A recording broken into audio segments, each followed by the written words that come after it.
The sky shattered with lightning as Mary Nichols stumbled through the muddy street, her soaked cotton dress clinging to her trembling body like a second skin.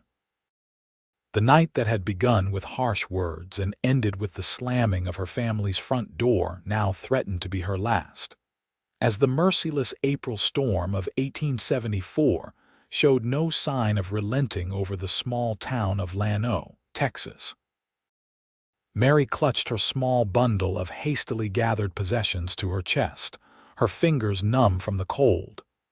Rain streamed down her face, mingling with the tears she refused to acknowledge. She was 20 years old, and until tonight had never imagined being without a home. The betrayal stung worse than the icy droplets pelting her skin. "You've disgraced this family for the last time," her father had roared, his face contorted with rage as he threw her shawl at her. "Get out, and don't you dare come back." Her mother had stood silently in the corner, eyes downcast, unwilling or unable to defend her only daughter. Her brothers had watched from the shadows, their faces unreadable in the dim lamplight. Thunder crashed overhead as Mary tripped on the uneven ground, sending her sprawling into a puddle that might as well have been an ocean for how thoroughly it soaked her. Her bundle flew from her grasp, scattering its meager contents across the muddy street. "Lord help me," she whispered, her voice barely audible above the howling wind.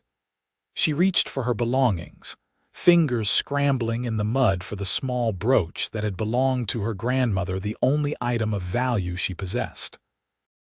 A lightning flash illuminated the street, revealing a tall figure approaching on horseback. Mary froze, heart pounding. Outlaws weren't uncommon in this part of Texas, and a woman alone at night was easy prey. The rider dismounted in one fluid motion, leading his horse forward. As he drew closer, the brim of his hat tilted up, revealing a face weathered by sun and wind, but with eyes that held no malice. "Miss, you all right?" His voice was deep, tinged with concern. Mary tried to stand, but her soaked skirts and exhaustion conspired against her.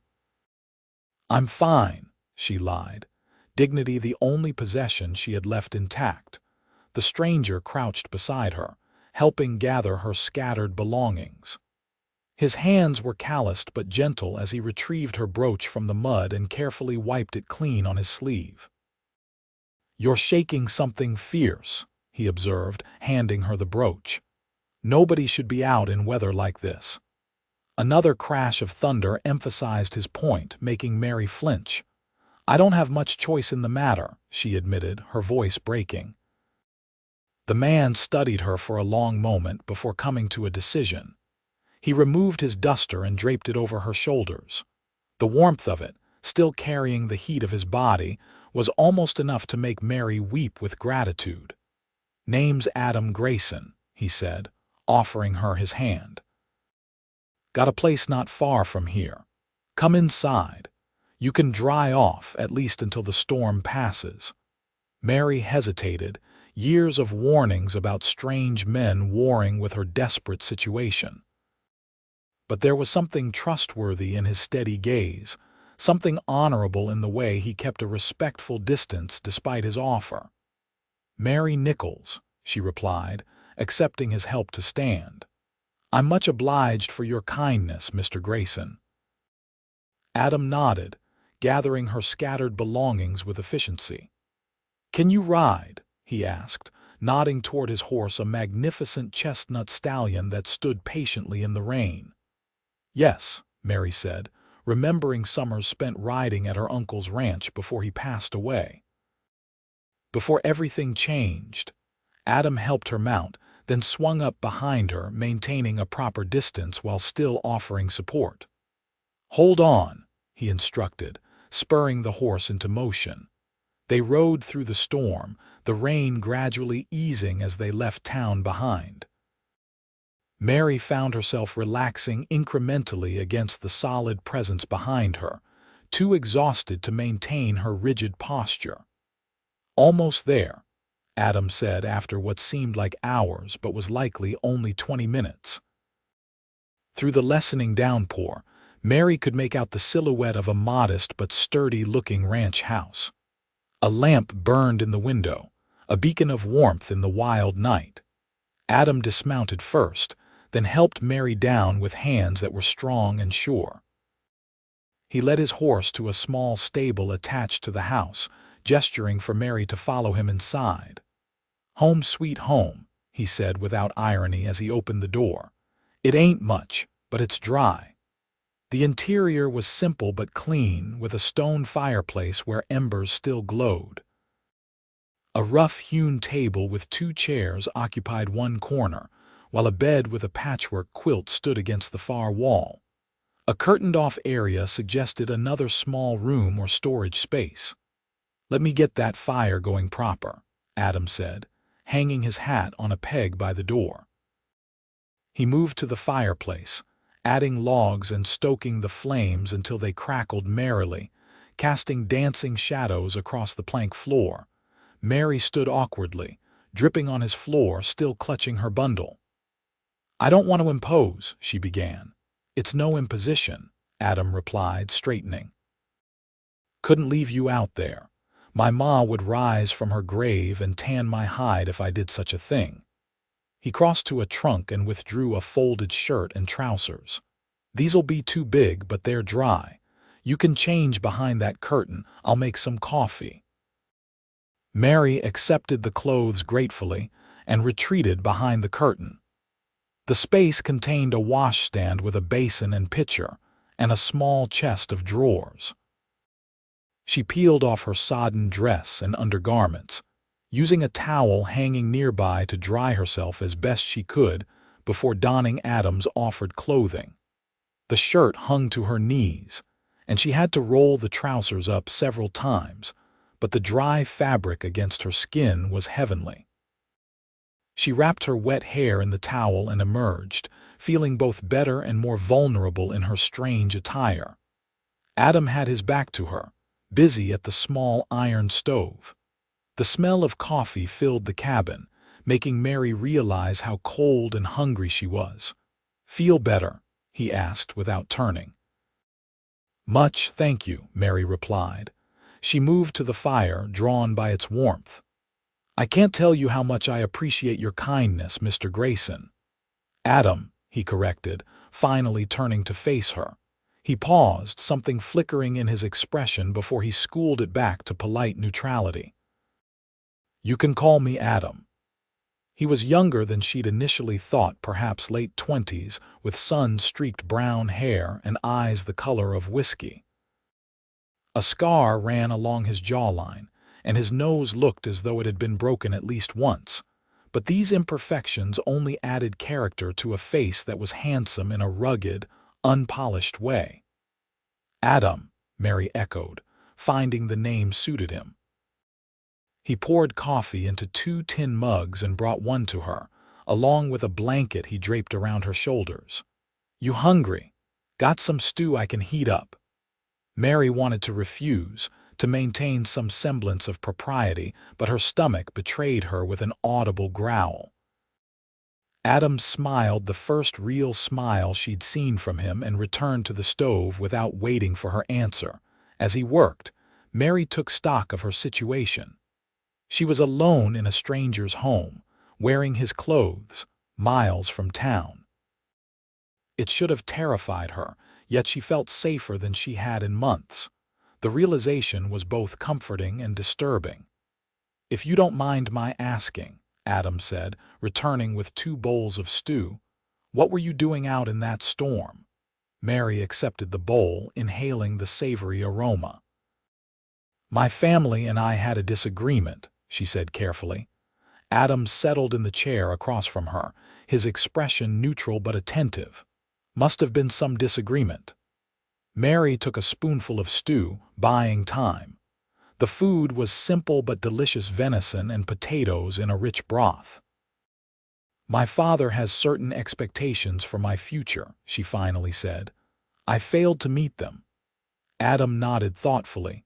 "Fathers can be mighty particular about their daughters," he observed.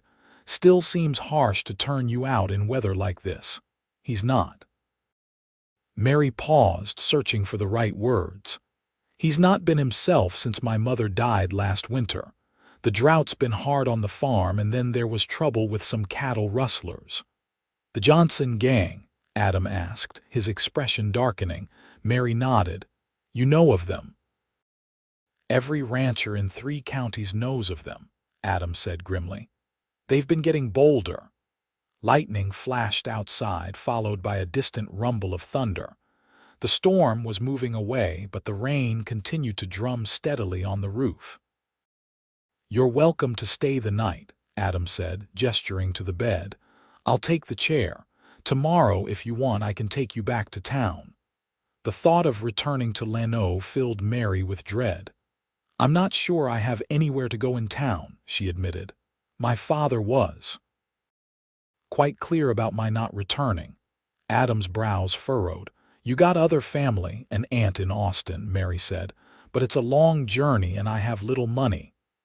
Adam considered this, then nodded decisively. There's the stage on Tuesday, takes you straight through to Austin. Until then, you can stay here if you've a mind to. I could use some help around the place and I'd pay you fair. Mary stared at him, suspicion warring with desperate hope. Why would you do that for a stranger? Adam's eyes met hers steadily. When I came west, I was younger than you are now.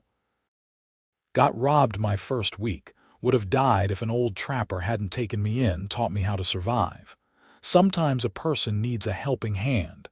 Doesn't make them weak to take it. There was no guile in his face, nothing to suggest ulterior motives. Still, Mary hesitated. I wouldn't want to compromise my reputation further. Adam's mouth quirked in what might have been a smile. Miss Nichols, I'm offering you honest work and a roof, nothing more. My nearest neighbor's 5 miles away, and they know me for a man of my word. But if you're concerned, you can tell folks you're my cousin, come to help after hearing about my injury. Injury? Mary questioned. Adam lifted his left arm, which Mary now noticed he held somewhat stiffly. Broke it badly last month when a young stallion took exception to being saddled. It's mending, but some tasks are still difficult. It was a plausible story, and Mary found herself nodding slowly. Until Tuesday, she agreed, and I insist on earning my keep. Never doubted it, Adam replied, the ghost of a smile playing at his lips. Now get some rest.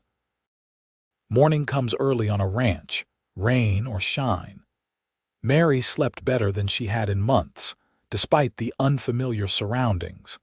The steady rain on the roof and the occasional soft crackle from the dying fire lulled her into dreamless sleep. She woke to the smell of coffee and bacon, momentarily disoriented by the unfamiliar ceiling above her. The events of the previous night came rushing back, and she sat up quickly, clutching the blanket to her chest. Adam stood at the stove, his back to her, humming softly as he worked. Daylight streamed through the windows, revealing details of the cabin she'd missed in the darkness. Bookshelves lined one wall, filled with well-worn volumes. A guitar leaned in one corner, and various tools of ranching hung neatly on hooks. It was a bachelor's home, but one maintained with care. Morning, Adam said, glancing over his shoulder. Coffee's hot if you want some. Mary was acutely aware of her disheveled appearance and borrowed clothing. Thank you. Is there somewhere I might wash up? Adam nodded toward the back door. Pumps just outside under the overhang. Soap and towel on the shelf beside it. Your dress is hanging there too, should be dry by now. Mary thanked him and slipped outside. The world had been transformed by the storm, the usual dusty landscape now vibrant with life. Wildflowers dotted the fields surrounding the small ranch house, and birds called from trees heavy with spring leaves. The air smelled clean and fresh, carrying the promise of a beautiful day. She washed quickly, relishing the cool water on her face and neck. Her dress, as Adam had said, was nearly dry. She changed into it, grateful to be in her own clothing again, though she found herself missing the comfort of Adam's oversized shirt. When she returned inside, Adam had breakfast laid out on the table: bacon, biscuits, and eggs. It was simple fare but looked delicious. "Hope you're hungry," he said, pouring her a cup of coffee. "Starving," Mary admitted, taking a seat. "Thank you for all this." Adam shrugged, looking almost embarrassed by her gratitude. "It's nothing." They ate in companionable silence for a few minutes before Adam spoke again. "Thought maybe you could help me with the vegetable garden today. Spring planting's behind on account of my arm." "I'd be happy to," Mary said. "I helped with our family garden since I was a girl." Adam nodded approvingly. "Figured as much. You've got capable hands." The compliment, simple as it was, warmed Mary unexpectedly. Her father had never been one for praise, and after her mother's death, kind words had become even scarcer in the Nichols household. After breakfast, Adam showed Mary around the property. It was modest by Texas standards, 100 acres, with a small herd of cattle grazing in the distance, a corral with several horses, a chicken coop, and a well-tended garden plot. "Been working this land 5 years now," Adam explained as they walked. "Came out from Pennsylvania with nothing but dreams and determination." "And now?" Mary asked, curious about this solitary man who had shown such kindness to a stranger. Adam surveyed his property with quiet pride. "Now I've got something worth having. Not much by some standards, but it's mine, free and clear." They spent the morning in the garden, Mary turning soil while Adam pointed out where he wanted various vegetables planted. Despite his injured arm, he worked steadily alongside her, pausing occasionally to demonstrate the proper depth for planting or to explain his irrigation system. "You know a lot about growing things," Mary observed, impressed by his knowledge. "Trial and error mostly," Adam admitted. "First year, hardly anything came up. Took advice from an old Mexican farmer down the way, taught me about companion planting, and went to harvest by the moon." By midday, they had made significant progress. Mary's muscles ached pleasantly from the unaccustomed labor, and her face felt warm from the sun. "We should get you a hat if you're going to be working outside," Adam said, noticing her flushed cheeks. "Got a spare you can use for now." Inside, he rummaged through a trunk and produced a wide-brimmed straw hat, somewhat worn but serviceable. Mary placed it on her head, surprised by how well it fit. "Belonged to my sister," Adam explained, seeing her questioning look. "She visited last summer, left it behind." "You have family back east?" Mary asked as they shared a simple lunch of bread and cheese. Adam nodded. "Parents and 2 sisters in Harrisburg. They think I'm crazy for living out here, but they respect my choice." "That's nice," Mary said softly, thinking of her own family's rigid expectations. Adam studied her face. "Want to talk about what happened with your folks?" Mary hesitated, then found herself telling him about the events that had led to her expulsion. Her father's farm failing, his increasingly desperate attempts to save it, culminating in his arrangement for Mary to marry Edgar Wilcott, a man 40 years her senior but wealthy enough to save the Nichols family from ruin. "I refused," Mary said, staring into her coffee cup. "Mr. Wilcott is not a kind man. His first 2 wives died under suspicious circumstances, though nothing was ever proven. When I told my father I couldn't marry him, he accused me of being selfish, of putting my own happiness above the family's survival." Adam's expression had darkened as she spoke. No father worth his salt would give his daughter to a man like that, no matter how dire the circumstances. His vehemence surprised Mary. "You believe me about Mr. Wilcott?" "I've heard things," Adam said grimly. "Man like that has a reputation." "Your father either didn't know or didn't want to know." The validation of her fears brought tears to Mary's eyes. She blinked them away quickly, unwilling to seem weak. "Well," she said, striving for a lighter tone, "it's done now. I need to make my own way." Adam nodded, respecting her desire to move past the painful subject. "Come on, then. Daylight's wasting, and those beans won't plant themselves." They fell into an easy rhythm over the next 2 days. Mary rose early, helping with chores before breakfast, then working in the garden or hanging laundry or mending Adam's shirts while he tended to the livestock. In the evenings, they shared simple meals. Then Adam sometimes played his guitar while Mary darned socks or read from one of his books.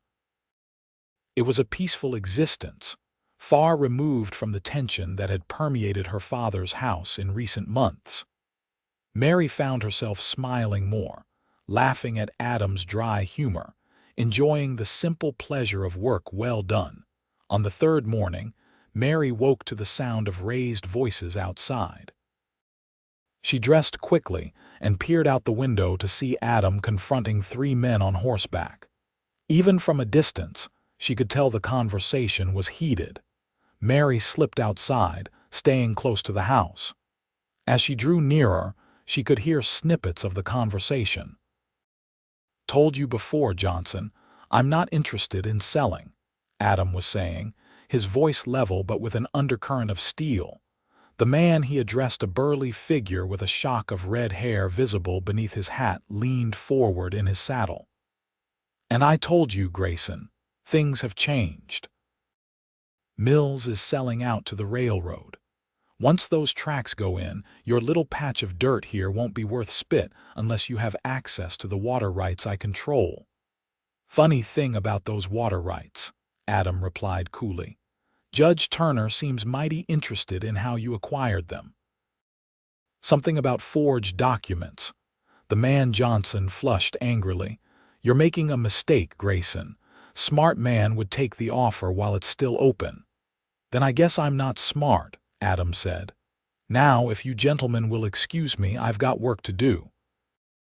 Johnson's gaze shifted, landing on Mary where she stood by the corner of the house. A slow, unpleasant smile spread across his face. "Well, well, what have we here? Didn't know you had company, Grayson." Mary felt exposed under his scrutiny, conscious of her simple dress and loose hair.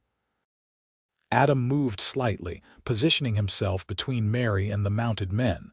"My cousin," he said shortly, "helping out while my arm heals." Johnson chuckled, the sound devoid of humor. "That's so funny, she looks mighty familiar." His eyes narrowed. "Ain't you Thomas Nichols' girl?" "The one who—" "That's enough, Johnson," Adam cut him off, his voice hard. "You've delivered your message. Time for you to move on." The 2 men with Johnson shifted uncomfortably, but Johnson himself seemed to enjoy the tension. "Just being neighborly," he said, tipping his hat mockingly toward Mary. "Miss Nichols, give your daddy my regards." With that, he wheeled his horse around and rode off, his companions following. Adam watched them go, his posture rigid until they disappeared over the rise. "I'm sorry about that," he said, turning to Mary. "Cleet Johnson's been trying to buy up all the land around here for the past year. Gets mean when he doesn't get his way." "He's one of the rustlers you mentioned?" Mary asked, remembering their earlier conversation. Adam nodded grimly. "Can't prove it yet, but yeah. Him and his brothers have been terrorizing small ranchers, trying to drive them out." Mary hugged herself, suddenly cold despite the morning sun. "He recognized me, seems like," Adam agreed. "Small communities, people talk." "If he knows I'm here, others will soon enough," Mary said, her heart sinking. "I've compromised your reputation, just as I feared." Adam's expression softened. "Miss Nichols, Mary, my reputation can withstand a few wagging tongues. It's yours I'm concerned about."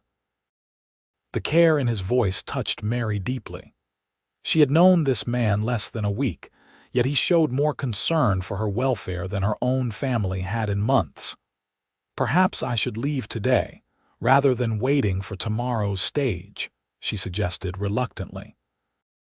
Adam considered this, then shook his head. Johnson's the type to cause trouble either way. Better you stay here where I can keep an eye out. Tomorrow's soon enough. His protectiveness stirred something in Mary she hadn't expected, a flutter of awareness that went beyond gratitude. She found herself noticing things she'd overlooked before. The way the sun brought out gold highlights in his brown hair, how his eyes crinkled at the corners when he smiled, the graceful strength in his hands as he worked. Disconcerted by these observations, Mary threw herself into her tasks with renewed vigor, determined to be useful during her final day at the ranch. She weeded the newly planted garden, fed the chickens, and even attempted to make a berry pie with wild blackberries she found growing near the creek. The pie wasn't her best effort, the crust a bit too tough, the filling not quite sweet enough, but Adam pronounced it delicious, taking a second serving that evening. "You've been a real help these past days," he said as they sat on the porch after supper, watching the sunset paint the sky in shades of pink and gold. "I'll miss having you around." The simple admission made Mary's heart beat faster. "I've enjoyed being here," she replied honestly. "It's been peaceful." Adam nodded, understanding what she left unsaid. "You have plans once you reach Austin," Mary sighed. "My aunt runs a boarding house. She'll let me stay, I think, and perhaps help with the work. Beyond that," she shrugged, "I'll find my way." "I'm sure you will," Adam said, his faith in her strangely bolstering. "You're stronger than you give yourself credit for." They fell silent, watching as the first stars appeared in the deepening blue of the sky. A cool breeze stirred Mary's hair, carrying the scent of sage and distant rain. "I should turn in," Mary said finally, reluctant to break the companionable moment but aware of the early start they would need in the morning. "The stage leaves at 8, you said." Adam nodded, rising to his feet. "I'll have you there in plenty of time." Inside, Mary prepared for bed with a strange heaviness in her heart. She would miss this place, the simplicity of the days, the quiet evenings, the satisfaction of working alongside Adam. More than that, she would miss him, his quiet strength, his unexpected kindness, the way he made her feel valued and capable. Sleep came fitfully, her mind churning with thoughts of the journey ahead and the life she was leaving behind. Sometime in the darkest part of the night, Mary thought she heard hoofbeats and muffled voices, but when she listened harder, there was only silence. She must have fallen asleep eventually, because the next thing she knew, Adam was calling her name, urgency in his voice. "Mary, wake up. We need to go, now." She sat up, instantly alert. "What's wrong?" Adam was already moving around the cabin, gathering items and stuffing them into a saddlebag. "Johnson and his men, they're coming back, and they're not coming to talk this time." "How do you know?" Mary asked, scrambling out of bed. "Tanner Roberts rode out to warn me. He overheard Johnson at the saloon last night, boasting about how he was going to run me off my land for good." Adam handed Mary her bundle of belongings. "Get dressed quick as you can. We need to be gone before they get here." Mary didn't question further, retreating behind the curtain to change into her dress. Fear knotted her stomach, but she forced herself to remain calm, to move with purpose rather than panic. When she emerged, Adam had 2 saddlebags packed and was loading a rifle. He glanced up at her, his expression grim but determined. "Change of plans," he said. "We can't wait for the stage. We'll ride to the Mackenzie place. It's about 15 miles east. Sarah Mackenzie will let you stay there while I deal with Johnson." "Deal with him how?" Mary asked, alarmed by the steel in Adam's voice. "Legally," Adam assured her, correctly interpreting her concern. "Got enough evidence now to take to the marshal. Johnson's gone too far this time." They hurried outside to the small stable, where Adam quickly saddled 2 horses, his chestnut stallion and a smaller, gentle-looking mare. "You remember how to ride?" he asked as he helped Mary mount.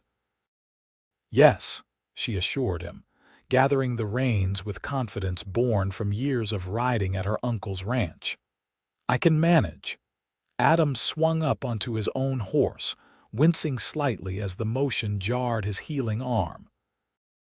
"Stay close," he instructed, leading the way at a trot down a narrow trail that led away from the ranch house. They had barely cleared the property when the sound of multiple riders approaching from the opposite direction reached them. Adam immediately guided them into a dense stand of trees, motioning for Mary to remain silent. From their concealed position, they watched as Johnson and at least 8 men rode up to Adam's cabin. Even from a distance, Mary could see several carried torches. "They're going to burn it," she whispered, horrified. Adam's face was hard as granite as he watched Johnson dismount and kick in his front door. "Let them try," he said grimly. As if his words had been a signal, the sound of hoofbeats approached from the east, many horses, moving fast. Johnson and his men heard it too, heads turning toward the noise. "The Mackenzies," Adam explained quietly to Mary.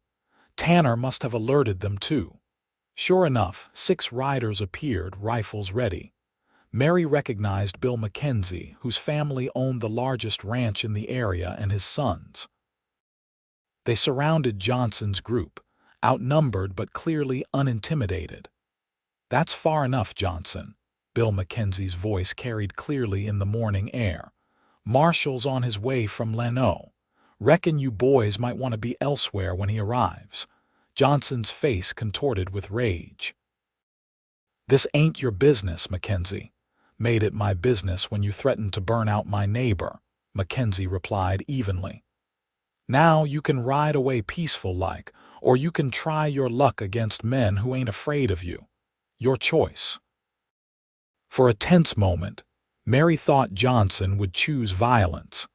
His hand hovered near his holster, and some of his men had already drawn their weapons. But something in Mackenzie's steady gaze must have convinced him of the futility of such action, for he eventually spat on the ground and remounted his horse. "This ain't over, Mackenzie. Not by a long shot," he growled, wheeling his horse around. He paused, scanning the tree line as if sensing Adam's presence. "And you, Grayson, I know you're out there. You'd better watch your back." With that final threat, Johnson and his men rode off, dust billowing behind them. Mackenzie and his sons remained where they were, guns ready until the last of Johnson's party disappeared from view. Adam exhaled slowly, tension visibly draining from his shoulders. "Good timing," he called, guiding his horse out of the trees with Mary following. Bill Mackenzie grinned, lowering his rifle. "Figured you might need a hand. Tanner told us about Johnson's plans." Adam introduced Mary briefly as his cousin, maintaining the story they had agreed upon. If Mackenzie doubted this explanation, he gave no sign of it, merely tipping his hat politely to Mary. "Marshall should be here within the hour," Mackenzie informed them. "Tanner rode straight to Lano after warning you. Said he's got testimony about Johnson's rustling operations too." "Good," Adam said with satisfaction. "Been waiting for someone with the guts to speak up." Mackenzie nodded his agreement. "Times are changing. Johnson and his kind are finding fewer people willing to look the other way." He glanced at the sun, already climbing in the eastern sky. "You still planning to see the lady to the stage?" Adam looked at Mary, a question in his eyes. She hesitated, suddenly reluctant to leave now that the immediate danger seemed to be passing. "I should stay," she said impulsively, "to give my account to the marshal." A brief smile flickered across Adam's face before he schooled his expression back to neutrality. "If you're sure, the next stage isn't until Friday." "I'm sure," Mary said, more confidently than she felt. The thought of spending 3 more days with Adam both thrilled and terrified her, for she could no longer deny the growing attraction she felt toward him. Mackenzie watched this exchange with knowing eyes. "Well then," he said, "seems like things are under control here. We'll wait with you for the marshal, then head back to our place." True to Mackenzie's prediction, Marshal Clayton arrived within the hour, a grizzled man with shrewd eyes and a no-nonsense demeanor. He took statements from everyone present, paying particular attention to what Mary could tell him about Johnson's threats.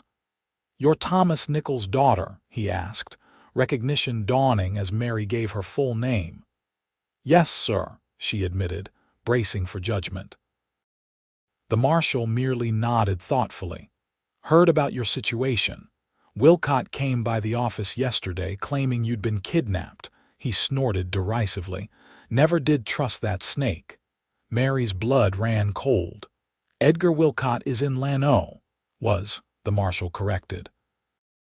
"Left this morning on business to San Antonio, according to the hotel clerk. Said he'd be back in a week to resolve the situation." He studied Mary's face carefully. "I take it you weren't kidnapped?" "No, sir," Mary said firmly. "I left of my own accord rather than marry Mr. Wilcott." The marshal nodded, seemingly satisfied. "Figured as much. Still, you should know he's making noise about your father signing some sort of marriage contract. Might be legal troubles ahead." Mary's heart sank. Even here, miles from Lano, Wilcott's shadow seemed to follow her. Adam, who had been listening nearby, stepped forward. "Marshal, if Mr. Wilcott returns while Miss Nichols is still here, I'd appreciate being notified." "Planning to intervene, Grayson?" the marshal asked, raising an eyebrow. "Planning to ensure the lady has a choice in her own future," Adam replied steadily. Something like approval flickered in the marshal's weathered face. "Fair enough." He touched his hat brim to Mary. "Miss Nichols, I'll be looking into these accusations about Johnson. Might need to speak with you again before you leave."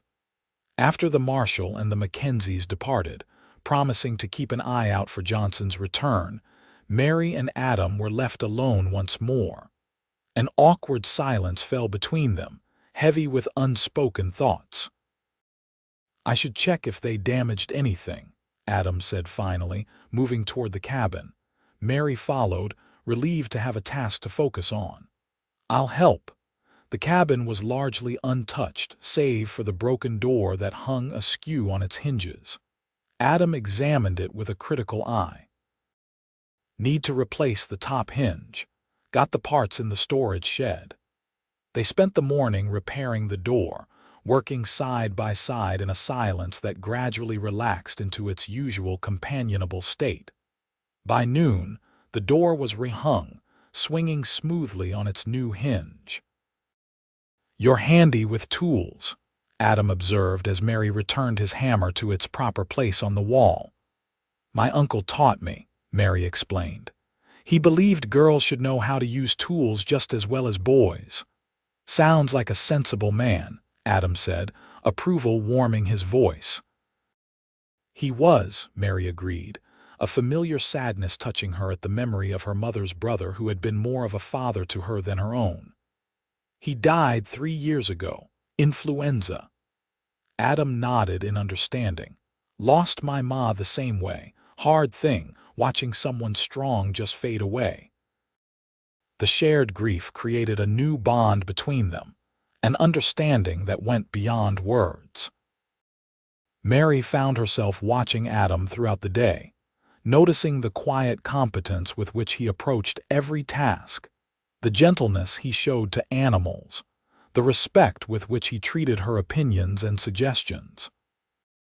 That evening, as they sat on the newly repaired porch watching another spectacular Texas sunset, Mary found the courage to ask the question that had been forming in her mind. "Why did you help me that night? You could have just pointed me toward the hotel in town, or the church." Adam considered the question carefully before answering. "Truth is, You reminded me of myself when I first came west, determined but a bit lost. Everyone needs someone to believe in them at least once in their life. And no one believed in you, Mary asked softly. A shadow crossed Adam's face. My pa thought I was throwing my life away coming out here. Said I'd be back within a year, begging for my old job at the mill. His mouth quirked in a half-smile. 5 years later, still proving him wrong. You must be proud of what you've built here, Mary said, gesturing to the tidy ranch around them. I am, Adam admitted, but sometimes. He trailed off, looking toward the distant hills. Sometimes what? Mary prompted. Adam shrugged, a hint of vulnerability in the gesture.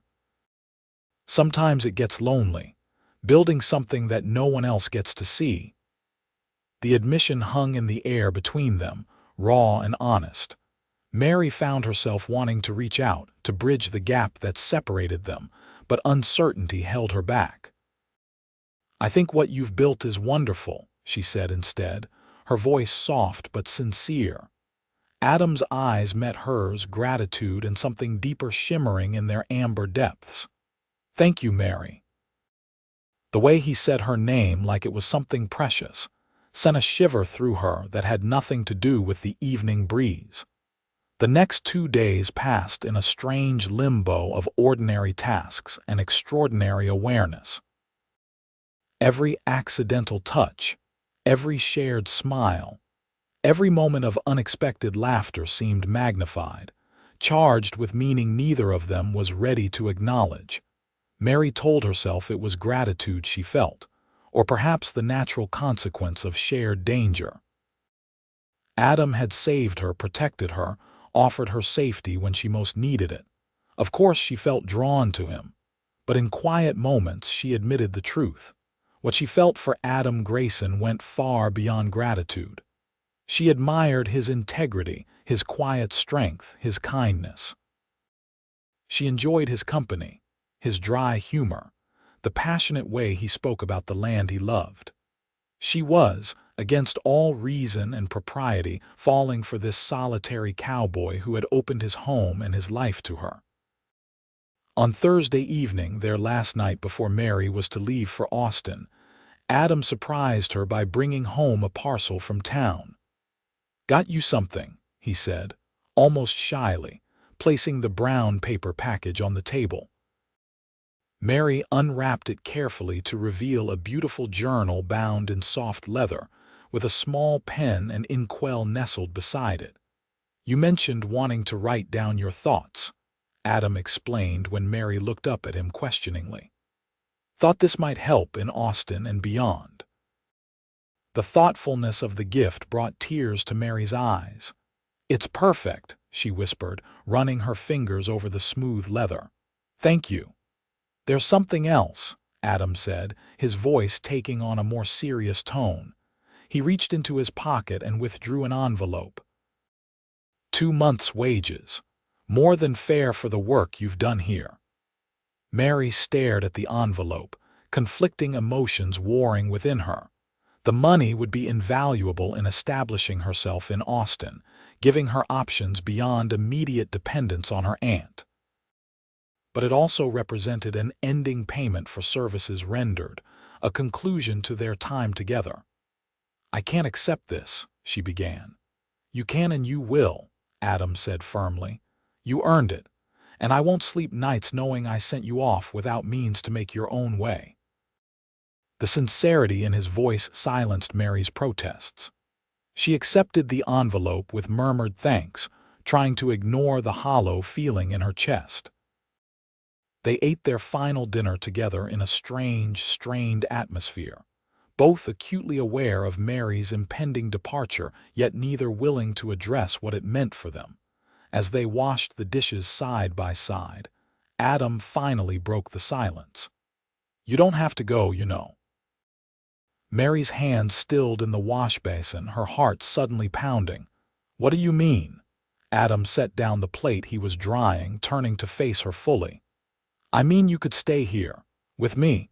Mary searched his face, hardly daring to hope she understood his meaning correctly. "As your housekeeper." No, Adam said, a flash of frustration crossing his features. Not as my housekeeper, as. He ran a hand through his hair, uncharacteristically flustered. Mary, I'm not good with words like this, but these past days with you have been the best I've had in years, maybe ever. The thought of you leaving tomorrow. He shook his head. I don't want you to go. Mary's breath caught in her throat. Adam, what exactly are you asking me? Adam took a deep breath, then met her gaze steadily. I'm asking if you might consider a future here, with me. Not right away, I wouldn't presume so much.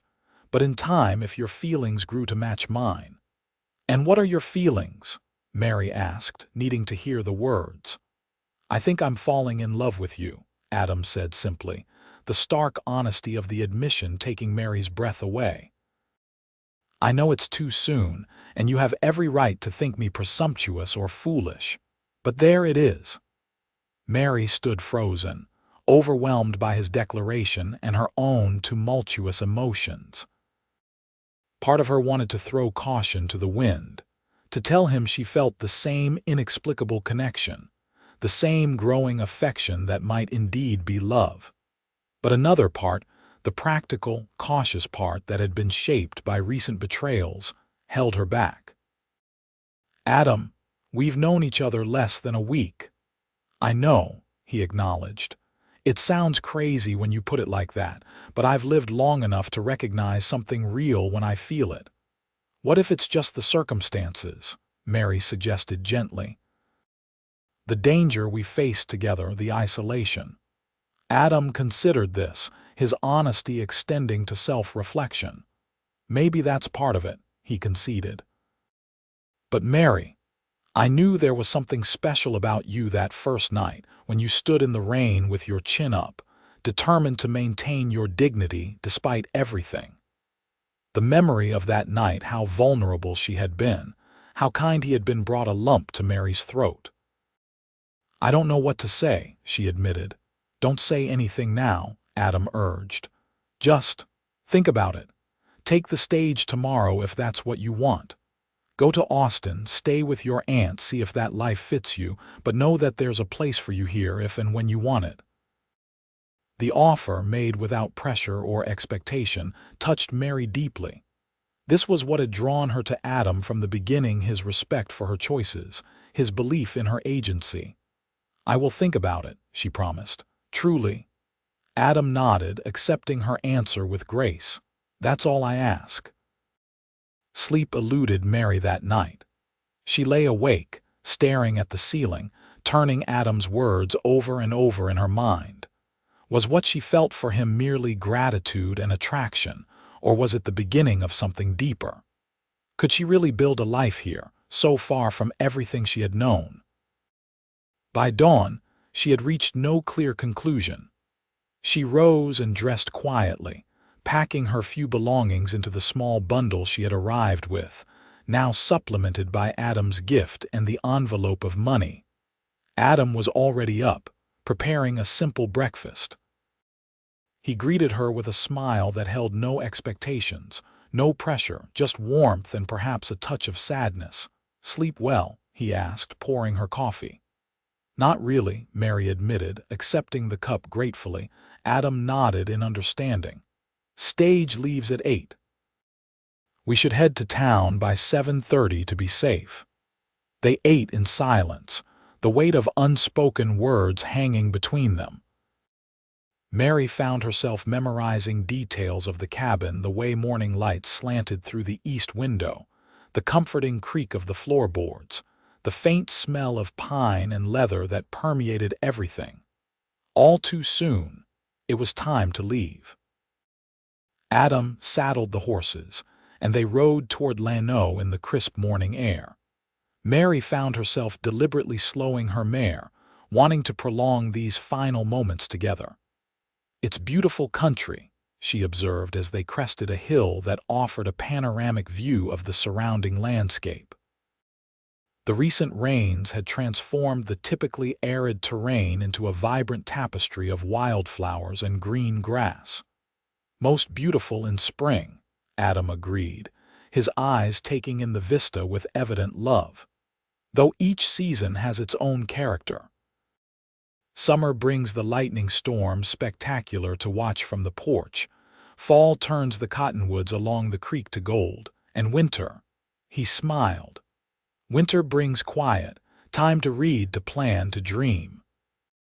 His description painted a picture of life here that was both simple and rich. A steady rhythm of seasons and work and small pleasures. Mary could almost see herself as part of that picture, tending the garden in summer, reading by the fire in winter, building something meaningful alongside this man who had come to mean so much to her. The thought brought both longing and fear. What if she stayed and it didn't work out? What if the connection they felt now faded with time and familiarity?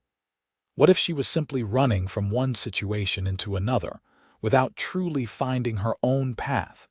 These questions still churned in her mind as they rode into Leno. The small town was already awake and bustling, merchants opening their shops, ranch hands heading out for the day's work, children running to school. Adam led her to the stage depot, where the Austin-bound coach was being readied for departure. He helped her dismount, then stood awkwardly, clearly struggling with what to say. "Thank you," Mary said, breaking the silence. "For everything." Adam nodded, his eyes never leaving her face. "My pleasure." Mary clutched her bundle tightly, fighting the urge to throw herself into his arms to tell him she would stay, but indecision still held her fast. "I'll write," she promised, "to let you know I arrived safely." "I'd appreciate that," Adam said, his voice carefully controlled. He reached into his pocket and withdrew a folded piece of paper.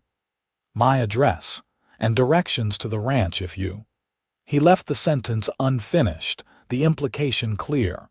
Mary took the paper, their fingers brushing briefly in the exchange. Even that slight contact sent a jolt of awareness through her. She tucked the paper carefully into her bundle. The stage driver called for passengers to board. Mary looked toward the coach, then back at Adam, torn. "Mary." A familiar voice cut through the morning air, making Mary freeze in place. She turned slowly to see her father pushing through the crowd, his face thunderous. Thomas Nichols was a tall man, once powerfully built, but now somewhat diminished by worry and hard times. His eyes, so like Mary's own, blazed with a mixture of anger and relief as he reached them. "Thank God I found you," he said, gripping Mary's arm. "Do you have any idea what you've put us through? Running off like that, letting us think you'd been taken." Mary stiffened, pulling her arm from his grasp. "I didn't run off, Father. You threw me out. In a thunderstorm, if you recall." Thomas had the grace to look momentarily abashed before his expression hardened again. "I was angry. You know I didn't mean for you to actually leave." "Didn't you?" Mary challenged, finding courage she hadn't known she possessed. "You made it quite clear my presence was unwelcome unless I agreed to marry Mr. Wilcott." "About that," Thomas began, glancing uneasily at Adam, who stood silently watching the exchange. "There have been developments. Wilcott's reconsidered his offer. He's willing to overlook your indiscretion and proceed with the marriage as planned." Mary stared at her father in disbelief. "Indiscretion?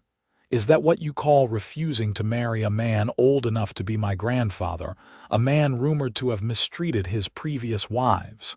Thomas shifted uncomfortably. "You shouldn't listen to idle gossip. Wilcott is a respected businessman, and the arrangement would secure our family's future." "At the cost of my happiness, perhaps my very life," Mary said, her voice rising despite her efforts to remain calm. "No, Father, I won't do it." Thomas's face darkened with renewed anger. "You selfish, ungrateful, that's enough," Adam interrupted, stepping forward. His voice was quiet but carried such authority that Thomas fell silent, turning to really look at him for the first time.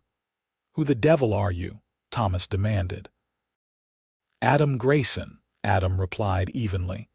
"Your daughter has been staying at my ranch since the night you threw her out." Thomas's eyes widened, his gaze darting between Adam and Mary. "You've been living with this stranger, unchaperoned." Horror and disgust contorted his features. "My God, Mary, what were you thinking?" "Your reputation is ruined." "My reputation?" Mary echoed incredulously. "You were prepared to sell me to Edgar Wilcott like cattle, and you're concerned about my reputation." "It's different," Thomas insisted. "A proper marriage, even to an older man, is respectable. This—" He gestured between Mary and Adam. "This is scandal." "Mr. Nichols," Adam said, still outwardly calm though Mary could see tension in the set of his shoulders, "your daughter has done nothing to be ashamed of. She stayed in my home as my guest, worked honestly for her keep, and conducted herself with dignity throughout. If anyone should be ashamed, it's the father who would force his daughter into an unwanted marriage rather than face his own financial troubles honorably." Thomas drew himself up, face flushing. "How dare you? This is family business, none of your concern." "You made it my concern when you abandoned your daughter to the elements," Adam replied, a hint of steel entering his voice. "A storm that might well have killed her had I not happened along." The stage driver called again for passengers, more insistently this time. Mary glanced toward the waiting coach, then back at the two men confronting each other, her past and what might be her future, standing mere feet apart. In that moment, clarity came to her with startling force. She didn't want to go to Austin. She didn't want to retreat into a safe but unfulfilling existence at her aunt's boarding house. And she certainly didn't want to return to her father's home, to be used as currency in his desperate financial schemes. What she wanted was standing right before her, a man who respected her choices, who saw her strength, who offered her not rescue but partnership. A man she was, indeed, falling in love with. "I'm not going to Austin," Mary said, her voice steady despite the rapid beating of her heart. "And I'm not going home with you, Father." Both men turned to look at her, surprise evident on their faces. "Mary, be reasonable," Thomas began, but Mary cut him off with a raised hand. "I am being reasonable, for perhaps the first time in my life." She took a deep breath, then turned to Adam. "If your offer still stands, I'd like to accept it." The smile that broke across Adam's face was like sunrise after the longest night, radiant with joy and hope. "It stands," he confirmed, voice husky with emotion. Thomas looked between them, comprehension dawning. "You can't be serious," he spluttered. "You barely know this man." "I know enough," Mary replied with quiet confidence. "I know he's honorable and kind. I know he works hard and dreams big. I know he sees me for who I am, not for what I can bring him." "And what about us?" Thomas demanded. "Your family. Have you forgotten your responsibilities?" Mary's expression softened slightly. "I haven't forgotten, Father, but I can't sacrifice my entire future for a temporary solution to our problems. There are other ways." "Like what?" Thomas scoffed. "Like honest work," Adam suggested. "Or selling off some of the land you can't effectively farm anyway. Or accepting help from neighbors without mortgaging your daughter's happiness." Thomas opened his mouth to retort, then closed it again, seeming to deflate. For the first time, Mary saw past his anger to the fear and desperation beneath. "Father," she said gently, "I care about you and the boys. I want to help, but not like this. Never like this." Something in her tone must have reached him, for Thomas's expression shifted, anger giving way to a complicated mixture of emotions: shame, regret, and perhaps a grudging respect. "You're as stubborn as your mother was," he said finally, his voice gruff with suppressed feeling. "I'll take that as a compliment," Mary replied, a small smile playing at her lips. Thomas sighed heavily. "What am I supposed to tell Wilcott?" "The truth," Mary said firmly, "that the arrangement is off, that I've made my own choice." Thomas looked dubious but nodded slowly. And this? He gestured vaguely toward Adam. This is really what you want? Mary looked at Adam, finding her answer in the warm certainty of his gaze. Yes, she said simply. It is. A long moment of silence stretched between father and daughter. Then, with visible effort, Thomas nodded again. Your mother would have said I had this coming, he admitted reluctantly. She always said you had a mind of your own. The unexpected concession brought tears to Mary's eyes. Thank you for understanding, she whispered. Thomas straightened his hat, clearly uncomfortable with the emotional turn of the conversation. Well, I should get back. Your brothers will be wondering where I've gone off to. He hesitated, then addressed Adam directly. You'll take care of her. We'll take care of each other, Adam corrected gently, moving to stand beside Mary. Thomas considered this, then extended his hand to Adam in a grudging gesture of acceptance. Grayson. Nichols, Adam replied, shaking the offered hand firmly. With a final nod to Mary, Thomas turned and walked away, shoulders slightly bowed but head held high. The stage departed without Mary, dust billowing in its wake as it rumbled out of town. She watched it go, feeling not regret but relief and a swelling sense of possibility. You're sure about this? Adam asked, his voice low. Mary turned to him, happiness bubbling up within her like a spring. I've never been more sure of anything in my life. Adam's answering smile was everything she could have hoped for.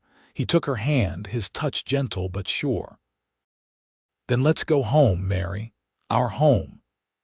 They rode back to the ranch side by side, the morning sun warm on their backs, the future stretching before them like the vast Texas sky wide open, full of promise, and theirs to shape together. Over the weeks that followed, Mary and Adam settled into a rhythm of shared work and growing intimacy. They took things slowly, allowing their feelings to develop naturally, learning each other's habits and histories. Mary wrote to her aunt in Austin, explaining her decision to stay in Leno. The reply came swiftly, a letter filled with surprise but also understanding, and an invitation for Mary and Adam to visit when they could. To Mary's astonishment, her father appeared at the ranch one afternoon in late May, looking uncomfortable but determined. He brought news that Edgar Wilcott had left town permanently after the marshal began investigating certain irregularities in his business dealings. More importantly, Thomas had come to apologize properly to his daughter and to tentatively extend an olive branch to the man she had chosen. Your mother would have liked him, he admitted grudgingly as he prepared to leave, nodding toward Adam, who was giving father and daughter privacy by working in the corral. She always did have a soft spot for the quiet, steady types. Mary hugged her father, feeling old wounds begin to heal. You'll come to the wedding? She asked hopefully. Thomas's eyes widened. Wedding? Has he asked you then? Mary smiled secretively. Not yet, but he will. And indeed, on a perfect June evening, with the sunset painting the sky in shades of gold and pink, Adam Grayson asked Mary Nichols to be his wife. They stood on the porch of the cabin that had become her home, his hands holding hers, his eyes full of love and certainty.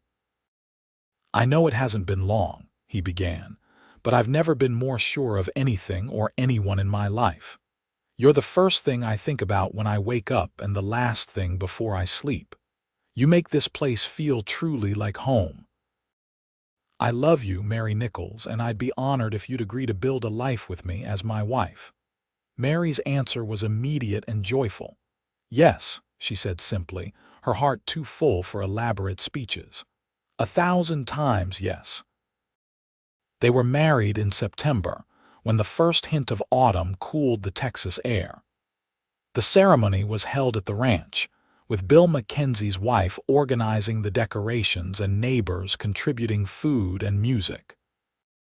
Thomas Nichols walked his daughter down the makeshift aisle, his face a complex mixture of pride and lingering amazement at how things had turned out. After the wedding, Adam and Mary expanded the cabin, adding rooms that would accommodate the family they hoped to have. They worked side by side, building not just a home but a shared future, their love growing deeper with each passing day. The ranch prospered under their combined efforts. Mary's knowledge of crops complemented Adam's skill with livestock, and together they created something neither could have managed alone. Their first child, a son they named James Thomas Grayson, was born the following summer, with the Mackenzie's daughter serving as midwife. 2 years later, a daughter joined the family, named Elizabeth after Adam's mother. Through the years, they faced the challenges of ranch life together: droughts and blizzards, cattle rustlers and economic downturns. But they weathered each storm as they had that first one, side by side, drawing strength from each other.